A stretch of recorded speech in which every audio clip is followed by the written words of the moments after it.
orgulhoso, obstinado, teimoso, desobediente e infiel, um resmungão. Este era Jonas, cujo nome significa pomba. Jonas era filho de Amitai, um zebulonita natural de Gat-Éfer. Ele foi o mais antigo dos profetas e próximo a Eliseu em sua posição no Antigo Testamento. A história de Jonas é contada no breve e poderoso livro de Jonas, com apenas 4 capítulos. Quando Deus convocou Jonas para advertir os ninivitas violentos e ímpios de sua iminente destruição, Jonas fugiu e foi para Jope, onde conseguiu um navio com destino a Tarsis, que estava na direção oposta a Nínive, como contado em Jonas, capítulo 1, versículos de 1 a 3. A palavra do Senhor veio a Jonas, filho de Amitai, dizendo: Levante-se, vá à grande cidade de Nínive e pregue contra ela, porque a sua maldade subiu até a minha presença. Jonas se levantou, mas para fugir da presença do Senhor para Tarsis. Desceu a Jope e encontrou um navio que ia para Tarsis. Pagou a passagem e embarcou no navio, para ir com eles para Tarsis, para longe da presença do Senhor. Um pai humano provavelmente teria rejeitado Jonas e encontrado outra pessoa para entregar sua mensagem a Nínive. Se Deus tem um plano para alguém, seus dons e chamados são irrevogáveis e ele cumprirá seu plano. Deus causou uma tempestade violenta para ameaçar a segurança do navio e da tripulação. Esse despertar brusco também despertou Jonas para o fato de que, longe de ser um hábil escapista, ele estava sendo seguido pelo Todo-Poderoso. Em Jonas, capítulo 1, versículos 4 a 17 diz: Mas o Senhor lançou sobre o mar um forte vento, e levantou-se uma tempestade tão violenta que parecia que o navio estava a ponto de se despedaçar. Então os marinheiros ficaram com medo e clamavam cada um ao seu Deus. Lançaram no mar a carga que estava no navio, para que ele ficasse mais leve. Jonas, porém, havia descido ao porão do navio. Ali havia se deitado e dormia profundamente. O capitão do navio se aproximou de Jonas e lhe disse: O que está acontecendo com você? Agarrado no sono? Levante-se e invoque o seu Deus. Talvez assim esse Deus se lembre de nós para que não pereçamos. Os marinheiros diziam uns aos outros: Vamos lançar sortes para descobrir quem é o culpado desse mal que caiu sobre nós. Lançaram sortes e a sorte caiu sobre Jonas. Então lhe disseram: Agora nos diga, quem é o culpado por este mal que nos aconteceu? Qual é a sua ocupação?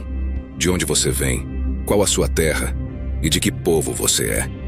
Jonas respondeu: Eu sou hebreu e temo o Senhor, o Deus do céu que fez o mar e a terra.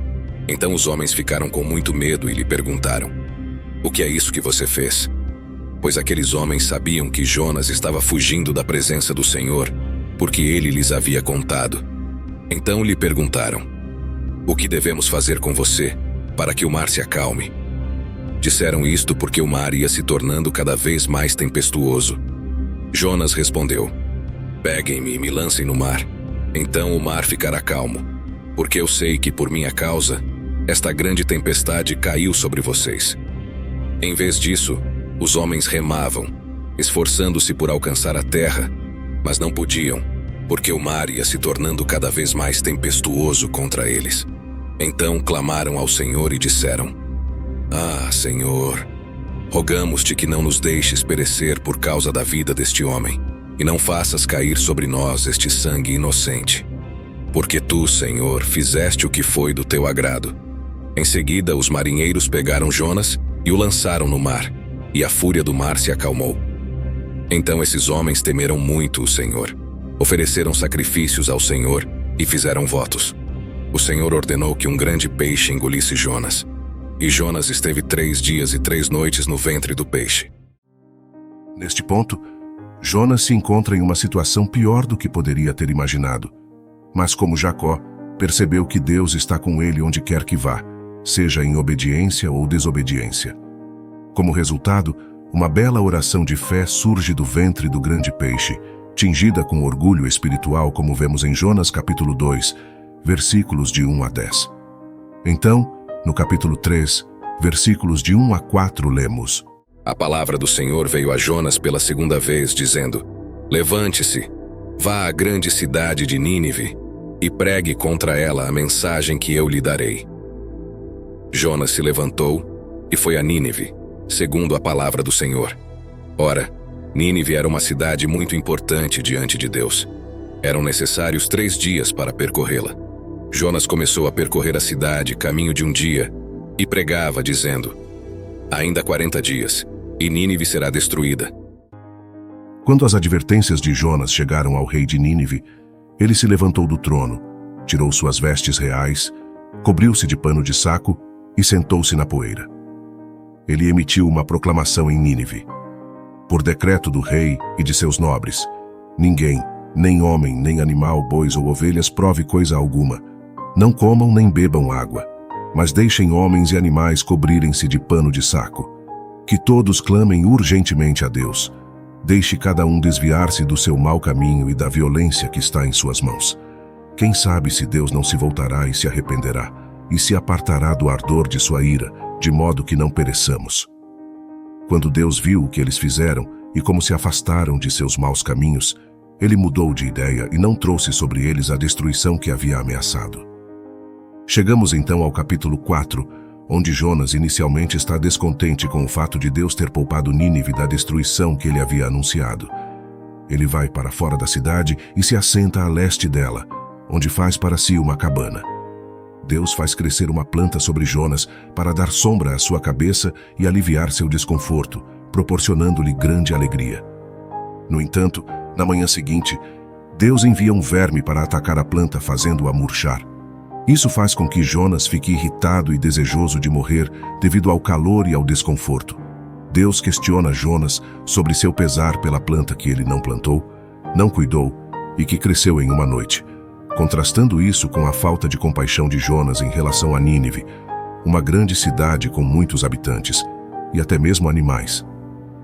A lição que Deus ensina a Jonas destaca a importância da compaixão e misericórdia em contraste com a raiva e o desejo de punição.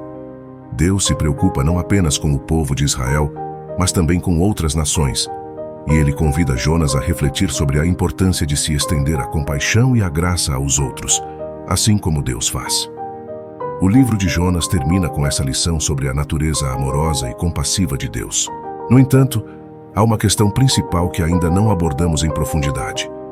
Por que Jonas fugiu de sua missão? Este é um tema que raramente é ensinado, pregado ou mesmo lido. No entanto, está no cerne da história. Qual foi a fonte da relutância de Jonas? O que ele estava pensando? Alguns afirmam que ele estava pensando principalmente em si mesmo, com medo de ir a Nínive porque temia ser empalado como um inimigo assírio. Isso, no entanto, não explica por que sugeriu que os marinheiros o jogassem no mar. Ele não tinha medo da morte no sentido tradicional. Em segundo lugar, dizem que ele acreditava que os gentios não tinham o direito de ouvir sobre o Deus de Israel, algo que poderíamos chamar de antigentilismo. No entanto, isso não explica por que ele fugiu para os gentios em Tarsis. Nenhuma dessas soluções leva em consideração as palavras de Jonas. Ele havia advertido o povo de Nínive que Deus destruiria a cidade em 40 dias. As pessoas se arrependeram como resultado de sua pregação, e o pior cenário foi evitado. Um evangelista ficaria muito feliz se a cidade inteira se arrependesse, mas Jonas ficou desapontado.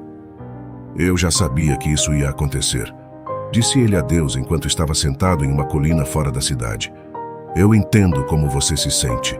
Eu sabia que você iria deixá-los escapar.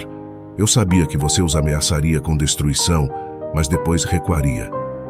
Será verdade que Jonas deseja que as pessoas sejam salvas?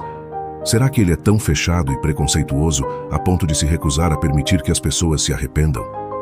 A chave está na referência dele a algo que disse a Deus em sua própria terra. Ah, Senhor, não foi isso que eu disse quando ainda estava em casa. É por isso que fugi para Tarsis tão rapidamente. Eu sabia que tu és Deus compassivo e misericordioso, lento para irar-te e rico em amor, um Deus que se arrepende do mal.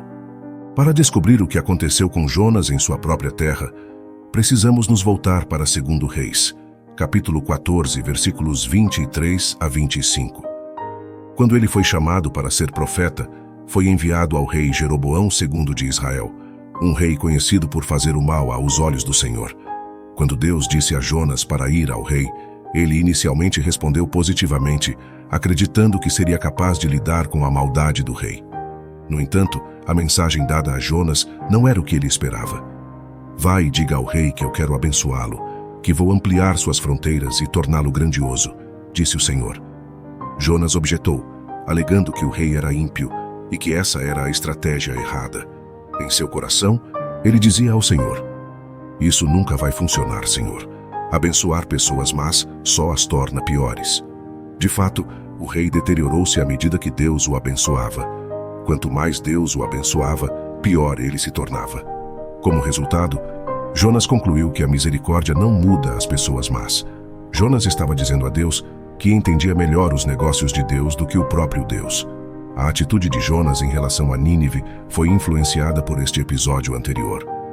Vamos ver o que acontece, Senhor, ele disse. Eu só vou ficar de olho na cidade para ver se deixá-los ir vai curá-los ou piorá-los. Tudo isso decorre da inveja de Jonas em relação ao caráter e à reputação do Senhor. Ele não suportava quando as pessoas se aproveitavam da misericórdia de Deus. Ele pensava que o arrependimento delas era passageiro e não duraria.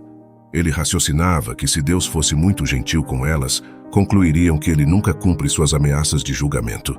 A profecia de Jonas seria questionada, zombada e, eventualmente, esquecida.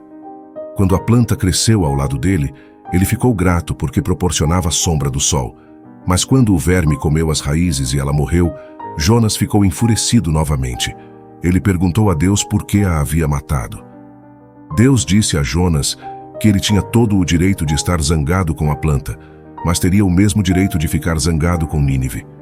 Havia mais de 125 mil crianças na cidade, além de muitos animais. Deus não tinha o direito de se importar com eles. Assim, enquanto Jonas tinha ciúmes do Senhor porque não queria que os assírios escapassem do castigo, ele não entendia a compaixão de Deus, o desejo de adiar o castigo o máximo possível. Foi por isso que ele fugiu para o mar, e porque o sucesso de sua pregação foi tão vazio para ele. Nós também esquecemos quão paciente Deus é, quão misericordioso Ele é e quantas chances Ele quer dar às pessoas. Claro, há um momento em que a paciência de Deus se esgota. Este é, em última instância, a mensagem dos profetas. Jonas simplesmente calculou mal o timing. Ainda era o tempo da misericórdia e paciência de Deus com Nínive em seu tempo. Se você gostou deste conteúdo, deixe o seu like, se inscreva no canal e compartilhe este vídeo com mais pessoas. Nos vemos no próximo vídeo.